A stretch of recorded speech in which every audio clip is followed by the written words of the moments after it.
In the quiet corners of a bustling city, Maya found herself caught in a relentless storm of life's hardships. Each day felt like a battle against an invisible force pushing her to the edge of her patience and resilience. Insults from colleagues, unexpected setbacks, and the weight of unmet expectations bore down on her spirit, making her question her strength and purpose.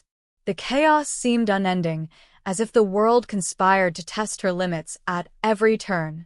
Yet, deep inside, a small ember of hope flickered, an unspoken desire to rise above the turmoil and reclaim her peace.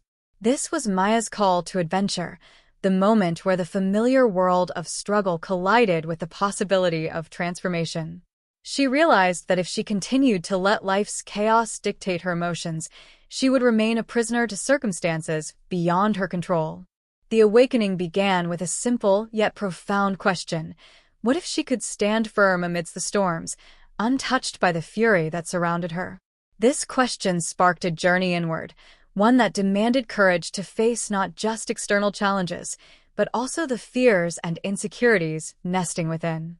As Maya stepped onto this path, she acknowledged the discomfort of change, knowing that true growth required confronting the shadows of her mind.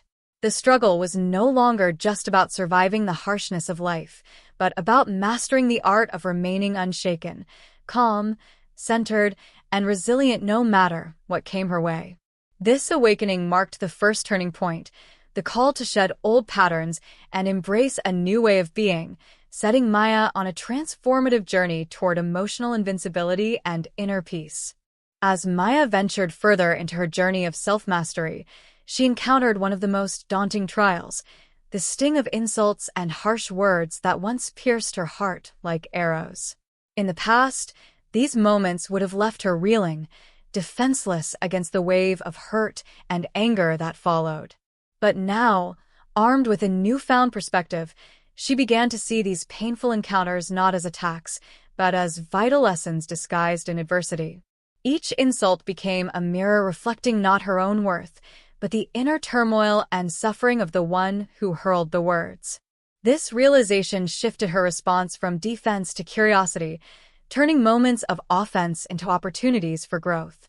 Instead of reacting impulsively, Maya asked herself, "What can I learn from this?" This question became her shield and compass, guiding her through turbulent emotional waters with patience and resilience. She discovered that the insults were invitations to practice self-restraint, compassion, and empathy, qualities she had long admired but struggled to embody consistently.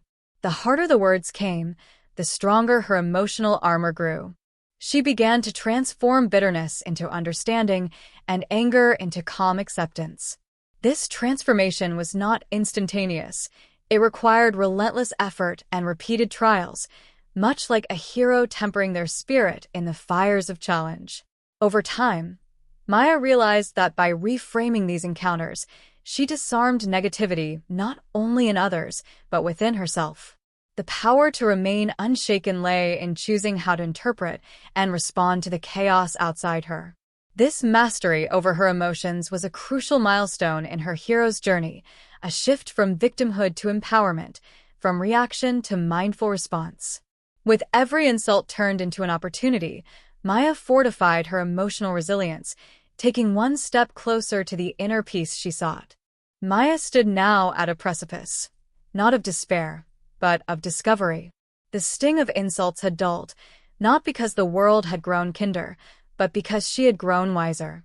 With each encounter that once would have unraveled her, she found herself pausing, breathing, and choosing differently. This was no longer merely survival, it was the mastery of emotional control. Yet, mastery did not arrive with a single epiphany. It came in waves, in silent rooms where she fought the temptation to lash out, in crowded meetings where her voice trembled but her mind remained still, in moments of loneliness where sorrow whispered lies and she answered not with despair, but with stillness. At first, her emotions surged like wild rivers. Anger, sadness, fear, each came without warning, each threatened to overtake her. But Maya, now aware of the tides within, learned not to dam the waters, but to navigate them.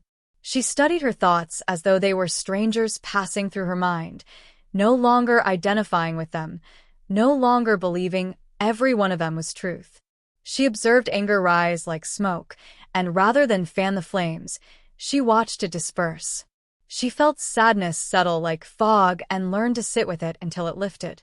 Every emotion, she discovered, had a beginning, a peak, and an end, if only she allowed it to pass without clinging. This practice demanded more of her than any external battle ever had. The real war, she now knew, was not out there in the noise and the cruelty of the world. It was within, in the untamed reactions of her own heart. So, she turned inward with discipline. She created space in her day for silence, for stillness. She began meditating, not as an escape, but as a confrontation with her impatience, her ego, her wounds.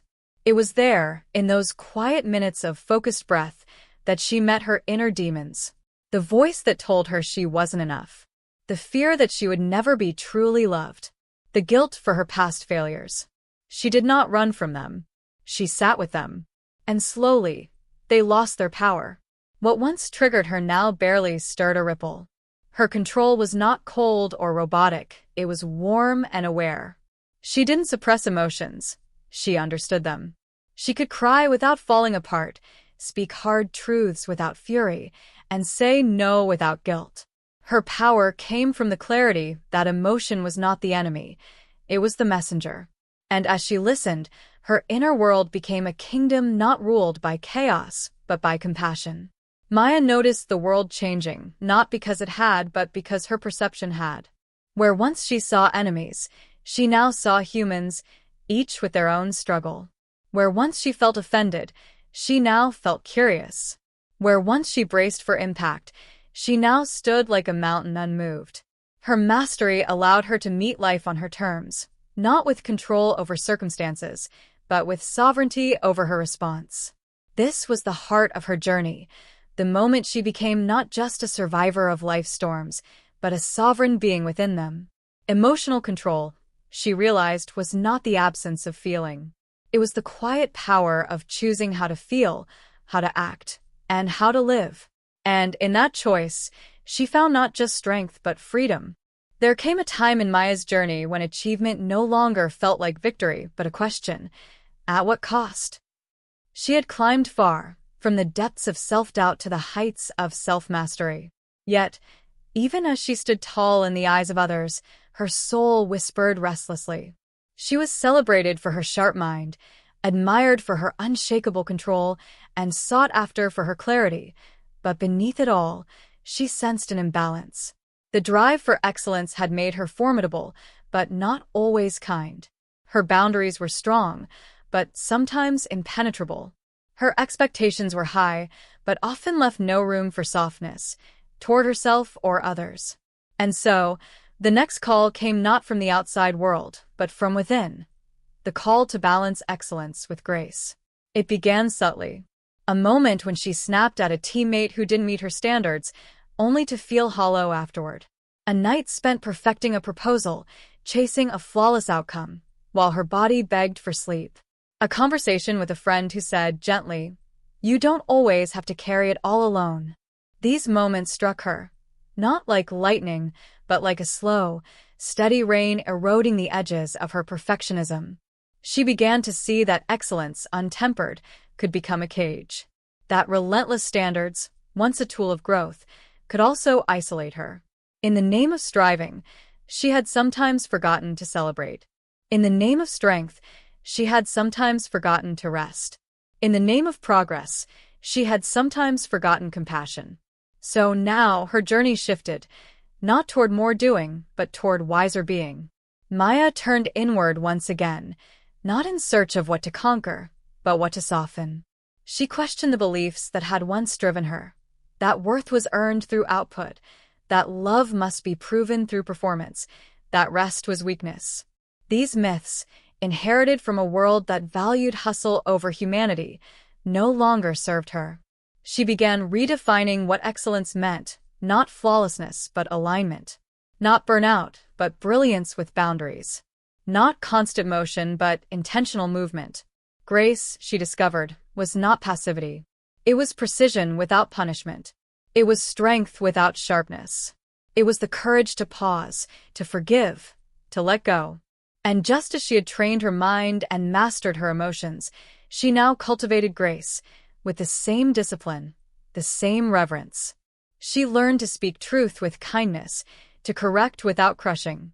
She gave herself permission to rest, not as an escape, but as an act of trust in herself, in her timing, in life. She practiced celebrating others not as competition, but as reflection. She began showing up not as a warrior defending her worth, but as a sovereign being expressing it. In time, people began to feel it. The same Maya, yet somehow deeper, more luminous. Her presence no longer demanded respect, it invited it. Her leadership no longer inspired fear, it nurtured courage. Her excellence no longer isolated her, it elevated everyone around her. She became the woman who could walk into a room and lift it simply by being fully, gracefully herself. And most importantly, she began to extend that same grace inward. On days she fell short, she responded not with judgment, but with understanding. When she made mistakes, she repaired with honesty, not shame. When she needed help, she asked, openly, vulnerably, without apology. Her life no longer followed the rhythm of constant striving, but of intentional living. This was mastery not only of skill and strength, but of soul. The journey had not ended. There were still mountains to climb, still storms to weather. But Maya now walked with a steadier rhythm, one that honored both her fire and her flow, her ambition and her compassion. She had learned that true excellence was not a peak to reach, but a dance, a graceful balancing act between doing and being, achieving and allowing, striving and surrendering. In that dance, she finally felt free. The path of self-mastery did not culminate in a single triumph for Maya. It unfolded, layer by layer, as she walked through life. And as she began to move with more grace, balancing her strength with softness, another truth came into focus. The world around her was not merely a stage for her growth, but a mirror. Every person she met, every conversation, every conflict and quiet exchange, they were all invitations. Some opened doors, others revealed cracks. But all of them, she came to understand, were lessons. The call to this stage of her journey was not dramatic. There was no breakdown or burst of realization. It was subtler than that, a shift in awareness. Where once she might have dismissed a stranger's rude tone or bristled at a colleague's feedback, she now found herself pausing. Curious. What did this moment reveal about her? What reactions stirred beneath the surface? What unseen wound was being touched? She began to treat every interaction as a chance to refine herself, not in the sense of self-correction, but in the pursuit of deeper clarity. A tense conversation with her manager revealed how quickly she still conflated disagreement with rejection.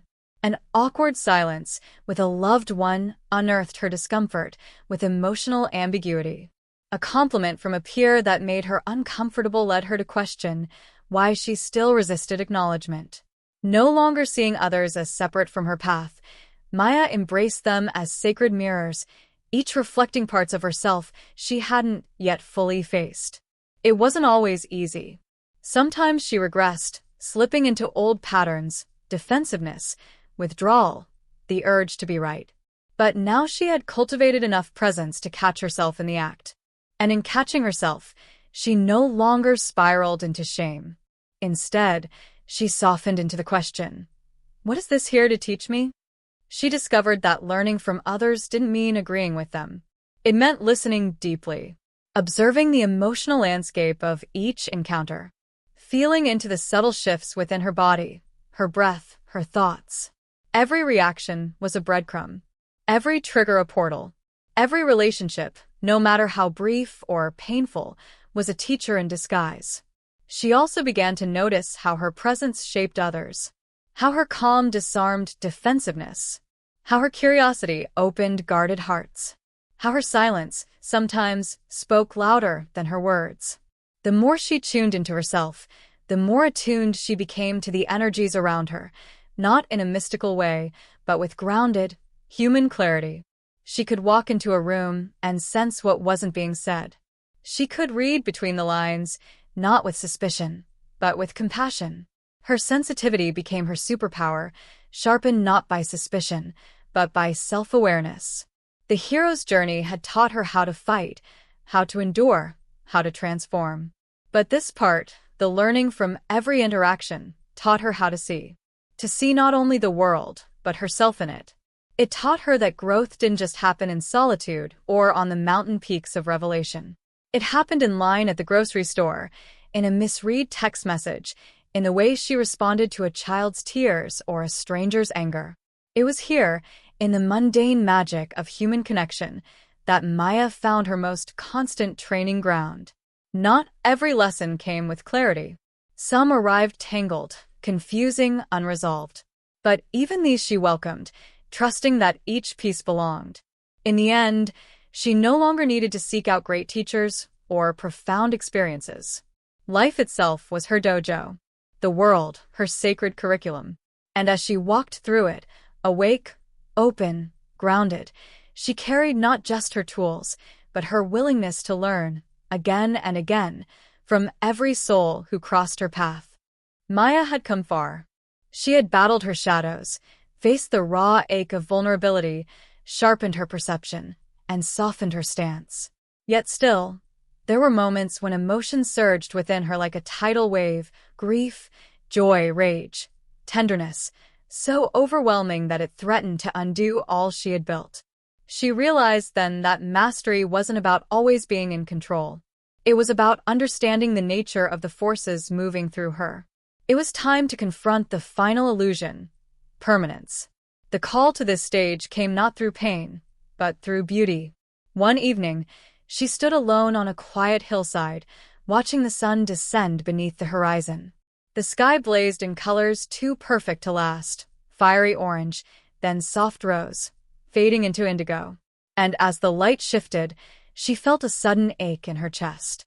Not sadness, exactly. A kind of mourning for the fleeting, for everything that comes, dazzles, and then is gone. It was in that moment that she felt it, the profound truth that all emotions, like sunsets, are temporary. Her journey inward deepened. She began to sit with her feelings in a new way. Not to analyze them, not to fix them, not even to process them, but to witness. When anxiety gripped her chest, she placed a hand there and breathed into it like she would a frightened animal. When joy bubbled up unexpectedly, she let it flood her, knowing it would pass like all else. She stopped trying to trap happiness in a jar or push sadness away before it could stain her mood. Every emotion, she now saw, was a wave, rising, cresting, falling. This didn't mean she was passive. On the contrary, she became more alive. Because she no longer feared the impermanence of feeling, she lived more fully within it. She cried more freely. She laughed louder. She allowed herself to be cracked open by a song, a glance, a memory. And when emotions came like storms, she no longer braced against them. She let them move through her, whisper their messages, and dissolve. It was a new kind of power, not the power to dominate emotion, but the power to ride it, to stay rooted even as the winds howled. She became less reactive and more responsive, less gripped by the highs and lows. People around her felt it, though few could name it. They just sensed something steady in her. Not coldness, but equanimity. Warm, open, and grounded. One day, a friend asked her how she stayed so calm during a moment of chaos. Maya smiled, not with pride but with understanding. "I don't stay calm," she said. "I just remember that what I'm feeling is weather. It will change." It wasn't attachment.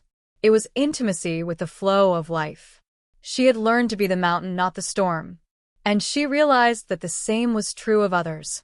When someone lashed out in anger, she didn't recoil or retaliate. She saw the fire, knew it would burn and fade.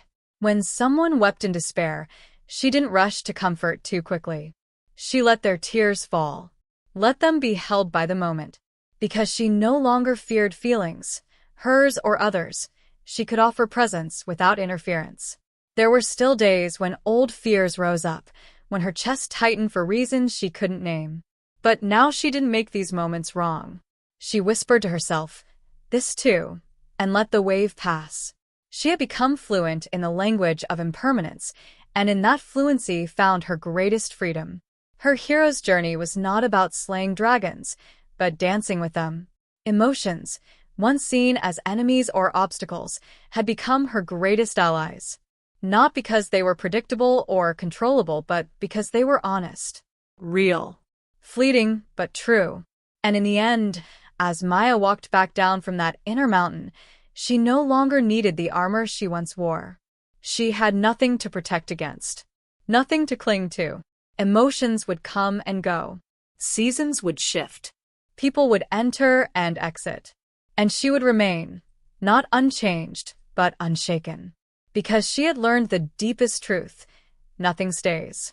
And that's what makes it all so beautiful. There came a moment when Maya stood at the edge of a truth she had long sensed but never fully embraced. Emotional invincibility was not the absence of emotion, nor the suppression of vulnerability. It was something else, something forged not in steel but in softness, something tested not in perfect conditions but in the relentless fires of real life. She had been tempered. She had cried in public, laughed in silence, screamed into pillows, and smiled through storms. And through it all, she had remained. Now a new kind of call was echoing, not toward more control, but toward a state of being where no emotion could undo her center. This final arc of her hero's journey did not arrive with the drama of her earlier awakenings. No sudden betrayal, no loss, no explosive event. Instead, it came quietly, like a subtle pressure building inside her, a desire to no longer just survive her emotions, but to transcend their power over her altogether. It wasn't about numbing or detachment. It was about becoming so whole within herself that nothing could shake her core. Not rejection, not praise, not even love. The tests came swiftly, as if life was listening. An old friend resurfaced, bringing with him memories laced with guilt and longing. A professional opportunity collapsed just as she had begun to hope. A misunderstanding triggered deep wounds she thought had healed. But unlike the past, Maya did not flinch. She didn't spiral. She didn't pretend to be unaffected either. Instead, she acknowledged the sting, felt the heat, let it all pass through her, and remained still at her center. She began to recognize something miraculous. She had built an inner sanctuary, not one made of walls, but of roots, deep ones, anchored in self-trust, in presence, in a quiet but fierce knowing of who she was. This sanctuary was not threatened by the moods of others, the chaos of the world, or even the tides of her own feelings. She could be wildly human and utterly grounded at the same time. Emotional invincibility, she realized, was not a peak to be climbed but a state to be inhabited. It was the knowing that no emotion could define her, control her, or break her, not because she resisted them, but because she welcomed them without attachment. Anger came and left like a thunderstorm. Fear knocked at her door and found it open, but found no one there willing to follow. Even joy, sweet, effervescent joy, was savored without needing to grasp it. She no longer mistook emotional intensity for truth. She no longer needed the narrative that pain meant punishment or that calm meant success. She was simply here, alive, open, whole. Her relationships changed too. She stopped needing others to behave a certain way for her to feel safe. She stopped performing for approval or shrinking to avoid judgment. When people praised her, she smiled. When they criticized her, she listened. But neither praise nor criticism altered her sense of worth. She had excavated her value from the depths, and it no longer lived in others' hands. This didn't make her cold. On the contrary, it made her radiant. Because she was no longer afraid of being hurt, she loved more freely. She gave without calculation. She set boundaries without guilt. She held space without needing to fix or absorb. Her presence became medicine, not because she offered solutions, but because she embodied steadiness. There were still emotions, still hard days, still heartbreaks, but they passed through her like weather through open sky. She was no longer the storm. She was the atmosphere itself, vast, spacious, eternal. And that was the final lesson. Emotional invincibility wasn't about feeling nothing. It was about fearing nothing. It was about knowing that every emotion could come, could rage, could demand, but none could dismantle the essence of who she had become. So Maya didn't wear a crown or carry a sword at the end of her journey. She didn't stand atop a mountain with wind blowing triumphantly through her hair. No, she simply walked, calm, grounded, quietly powerful, through the ordinary moments of life. Through noise and silence, through love and loss, through mess and magic. Invincible not because she was untouchable, but because she was unshakably herself. 8. Practicing acceptance. Maya once believed that strength meant resistance, to fight what hurt, to reshape what didn't fit, to constantly strive for something better. Her world had been built on improvement, transformation, and control. Acceptance, in that world, felt like surrender, like giving up, like losing. But the further she traveled on her journey, through heartbreaks that didn't resolve, questions that stayed unanswered, and truths that refused to bend, the more she began to suspect that her resistance was not strength, but suffering. The invitation to practice acceptance came not as a sudden epiphany, but as a slow unraveling. It was in the way she still clung to the idea that certain people should have loved her differently. In the way she replayed conversations, wishing she'd said something smarter, kinder, stronger. In the way she kept chasing closure from the world, when what she really needed was closure from within. Life, it seemed, had other plans. No matter how hard she tried to rewrite the past or forecast the future, there were things that simply were. And so the next stage of Maya's hero's journey began, not with a leap or a battle, but with a breath. She started small, accepting that today, her energy was low, that this morning, her thoughts were scattered, that someone she cared for might never say the words she longed to hear, that some doors had closed for good. At first, the act felt like resignation, like she was letting the world win. But slowly, it began to feel like something else entirely, like peace. Acceptance was not apathy. It was not defeat. It was presence without resistance. A way of saying, this is what is, and I am still here. She realized that by accepting what she could not change, she freed herself to act where it mattered. Her power was no longer wasted on denial or blame. It became focused, clean, calm. And it was hard. Her mind rebelled. It told her stories about how things should have been. It painted alternate endings and begged her to fix, to argue, to try one more time. But each time she softened into acceptance, she found herself deeper in truth. Not a comfortable truth, but an honest one. There were wounds that wouldn't heal the way she hoped. People who wouldn't change. Questions that would never be answered. And in the middle of it all, there was still life. Still beauty. Still breath. She began to practice acceptance like a discipline. Not just of events, but of herself. Of her flaws, her fears, her moments of regression. Of the parts of her she used to hide or punish. She stopped demanding constant growth. Stopped needing to be impressive. She began to whisper to herself in the mirror in the silence, "You are allowed to be as you are. Even here. Even now." Acceptance didn't mean she never changed. It meant her change came from wholeness, not from shame. From understanding, not force. She could still strive, still evolve, still hold vision, but without the war. Without the hatred of what was. Paradoxically, the more she accepted, the more she softened into alignment with her own path. She stopped chasing healing like a finish line. Stopped treating her story like something broken. And in doing so, she found herself more healed than she had ever been. People noticed. They said she seemed different, lighter, somehow. As if she wasn't carrying so much. And she wasn't. She had set down the weight of needing everything to be different in order to be okay. She was learning to be okay, even when things weren't. And maybe that was the most heroic part of her journey. Not the rise after the fall.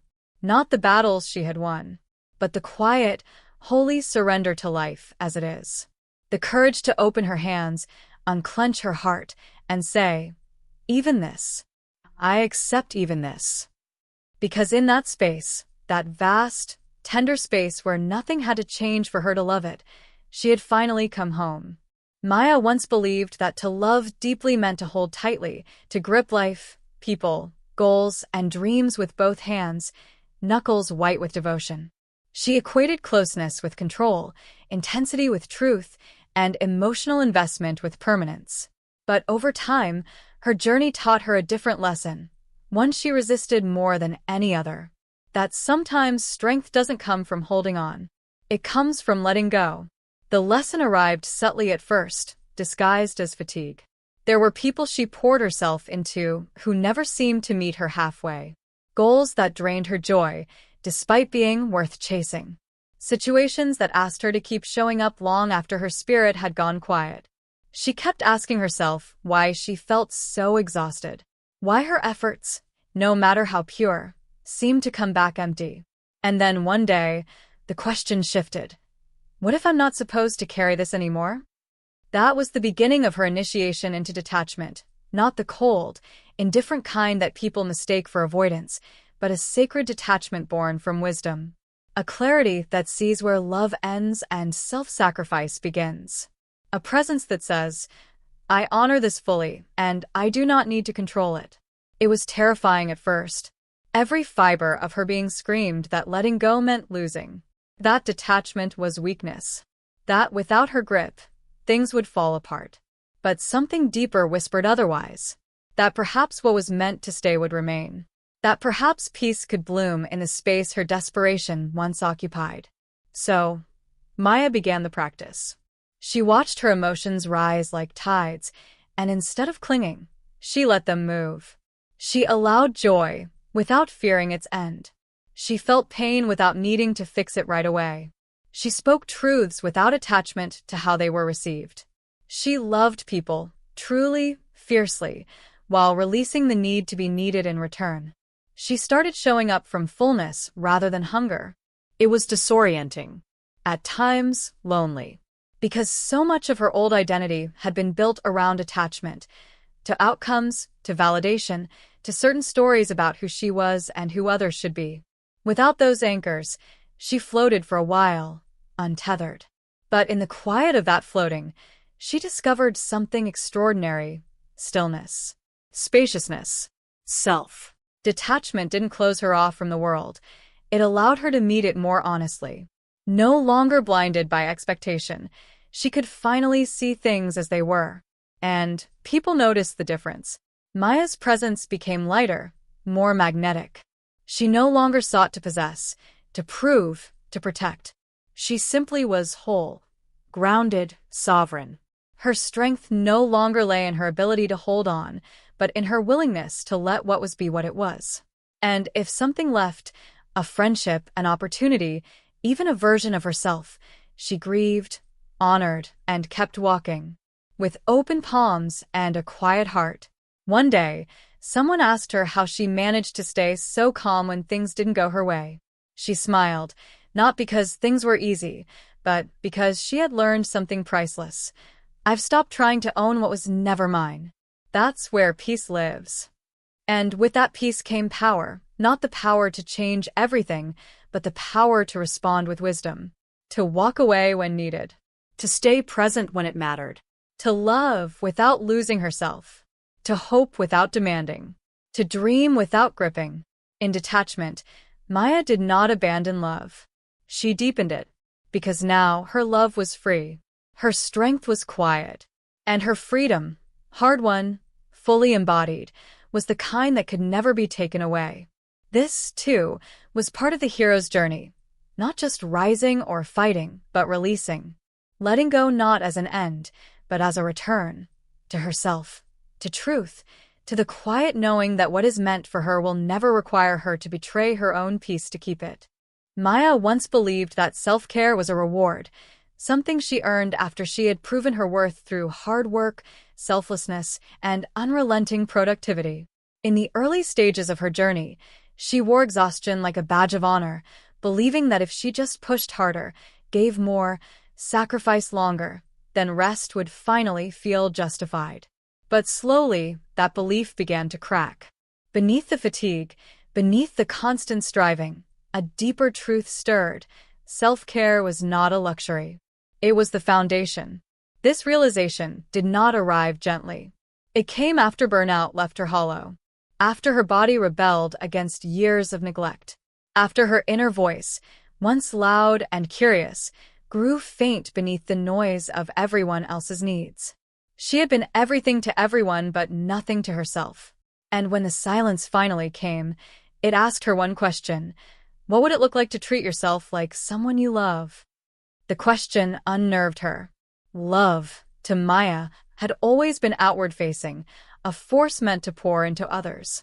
Directing it inward felt foreign, selfish even. But something within her, tired, tender, and ready, whispered, "Try." So she began, hesitantly at first. A morning walk without her phone. A meal eaten slowly, not in a rush. Saying no without apology.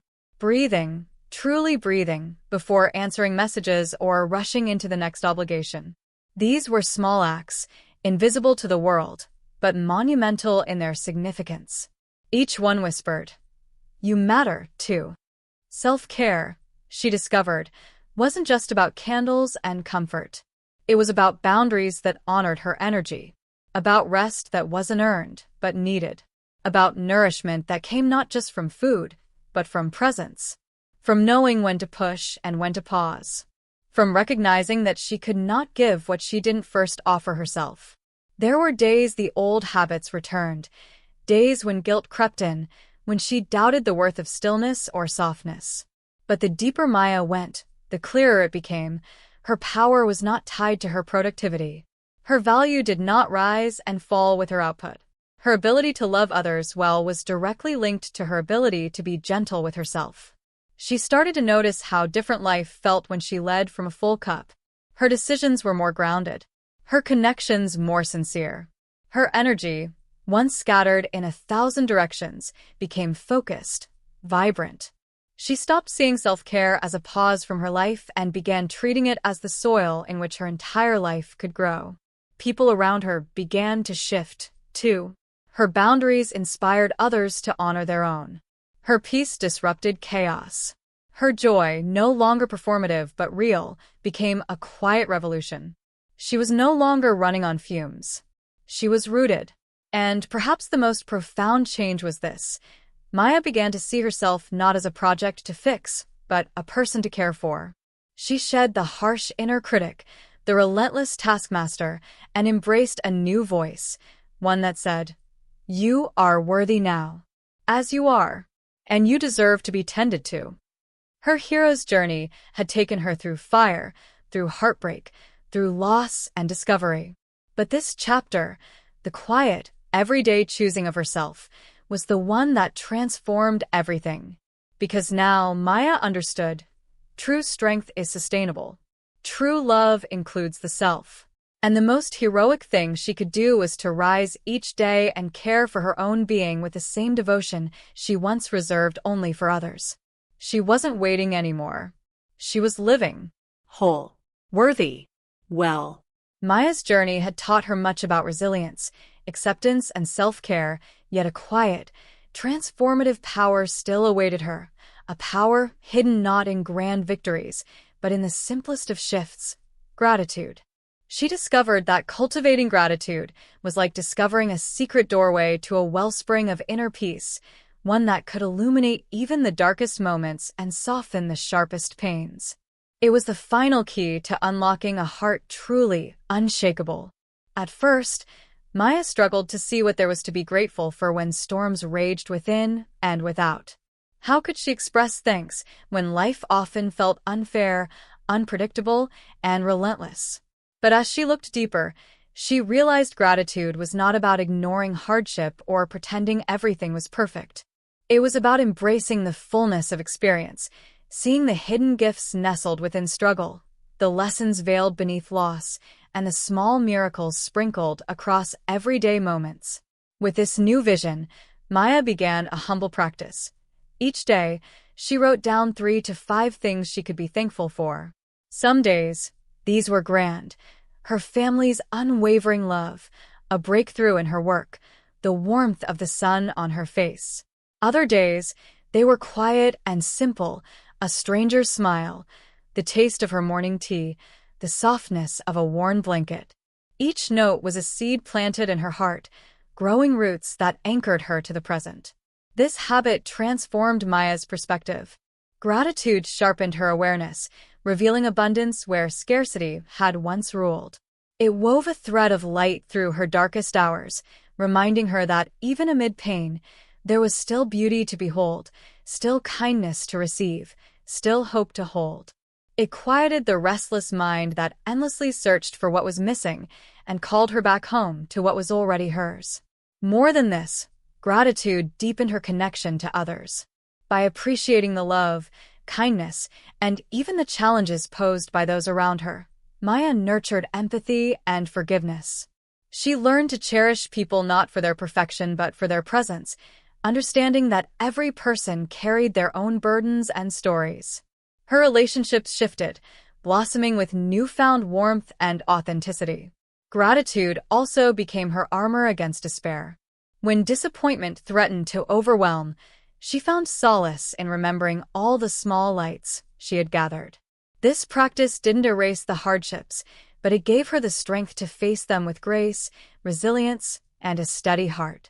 Gratitude, she realized, was a powerful act of rebellion against suffering, a conscious choice to focus on life's gifts, no matter how fragile or fleeting. In the quiet moments of reflection, Maya often felt a profound sense of awe. The world, with all its chaos and uncertainty, was still abundant with wonder. Each breath, each heartbeat, each connection was a reminder of life's preciousness. And in this awareness, she found a peace deeper than any she had known before. Her journey had been long, winding, and filled with trials, but gratitude brought it full circle. It was the light that nourished her spirit, the balm that soothed her wounds, and the song that lifted her soul. Maya understood now that to live fully was to live gratefully, and in gratitude, she found her true home, unshakable, radiant, and free. After countless trials, moments of despair, and flashes of insight, Maya stood at the precipice of her greatest transformation. The journey that had once felt like an endless storm of chaos and suffering now revealed itself as a path carved by her own resilience and wisdom. The battles she fought against external turmoil and inner unrest had shaped her, forging a spirit tempered by grace and unwavering strength. This was the moment where struggle and surrender intertwined, where transformation blossomed into peace. As she reflected on her odyssey, Maya saw that every challenge, every heartbreak, and every victory was a thread woven into a tapestry of becoming. The lessons of acceptance taught her to flow with life's currents rather than resist, releasing the weight of unmet expectations. The practice of detachment gifted her freedom from the chains of craving and fear, allowing her to engage with the world without losing herself. Self-care had become her fortress, a sacred space where she restored her energy and honored her worth, making her ready to face each day anew. But above all, it was gratitude, the quiet, persistent light that illuminated her path home. It transformed how she saw herself and others, dissolving bitterness and inviting compassion. Gratitude turned the ordinary into sacred, the mundane into magic, and in doing so, it softened the sharp edges of her scars. Maya realized that transformation was not a destination but a continuous unfolding, a dance between who she was, who she had been, and who she was becoming. Peace was not the absence of struggle, but the presence of harmony within it. It was the calm center in the eye of life's storms, a deep well of serenity that no external tempest could shake. With this newfound peace, Maya walked forward with a steady heart and open arms. She knew that life would continue to challenge her, that shadows would return, but she also knew she had become invincible, not because she was unbreakable, but because she had mastered the art of rising again and again. Her journey had made her whole. Now, She carried her story not as a burden but as a beacon, a testament to the power of courage, compassion, and unwavering faith in the journey itself. In this transformation, Maya found her true self, her true home. And in that, she was finally free.